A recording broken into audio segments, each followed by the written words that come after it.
चिराग पासवान को लेकर के बात कही है, उसको लेकर के बड़ी नाराजगी है। आरजेडी ने कहा कि माफी मांगनी चाहिए। किससे? दलितों का अपमान है इस तरह की भाषा। मांझी जी क्या थे जिनके सीट पे वो नहीं गए, चिराग पासवान जी? तो मांझी जी क्या है? मांझी जी भी दलित हैं। उनकी बहू चुनाव लड़ रही थी और वहाँ पर आपने देखा कि किस तरीके से जो है आपको एक व्यक्ति वहाँ से गायब दिखाई दिए। तो जो भी होता है, गठबंधन धर्म आपको ये कहता है कि पिक एंड चूज पॉलिसी नहीं होती है गठबंधन धर्म में। मर्दों की तरह गठबंधन होता है कि हम या फिर इस पार हैं या उस पार हैं, इधर जाएंगे और उधर नहीं जाएंगे, उधर जाएंगे और इधर नहीं जाएंगे। ये गठबंधन धर्म नहीं होता है और उनको समझना चाहिए। अगर वो गठबंधन में है तो स्पष्ट रूप से दिखाएं कि वो गठबंधन में हैं और बताएं, उनका स्वागत होगा। लेकिन अगर वो पिक एंड चूज की पॉलिसी चूज करते हैं, मांझी जी क्या है, दलित नहीं है? उनके सीट पे काहे नहीं गए थे चिराग पासवान? ये सवाल मेरा नहीं है, ये प्रेस वालों का सवाल है, ये आपका सवाल है। हाँ, और ये सवाल पूरे बिहार का है, ये गठबंधन का सवाल है। चिराग पासवान का संगीन आरोप में सीएम नीतीश की कृपा से बाहर आए। अरे चिराग पासवान जी को याद रखना चाहिए कि उनके पिताजी और मेरे पिताजी के कितने मधुर रिश्ते थे। उनको शायद याद नहीं होगा।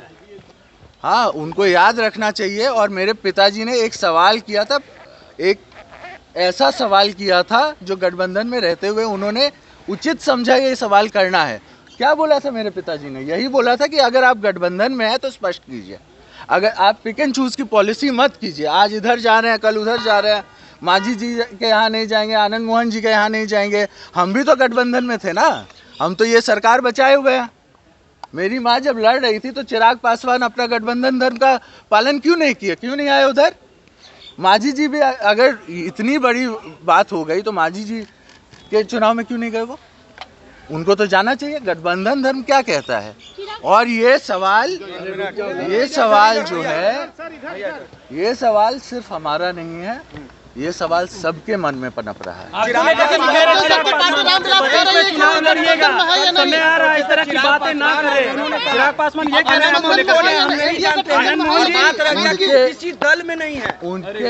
हाँ, तो ये तो इसका जवाब तो अभी हम दे ही ना दिए। नहीं, चेतनानंद जी सवाल ये है, आप पे भी उठा रहे, कह रहे 25 में आपको भी चुनाव लड़ना है। तो हम किसी के गिदर भपकी से नहीं डरते हैं, उनको भी चुनाव लड़ना होता है। वैसा जो जहाँ से वो चुनाव लड़ के आ रहे हैं, क्या हम कोई ऐसा नहीं है कि हम कोई मुर्दा कौम के नेता हैं। आनंद मोहन जी एक जिंदा कौम के नेता हैं, है ना। गिदर भपकी से हम लोग डरते नहीं हैं।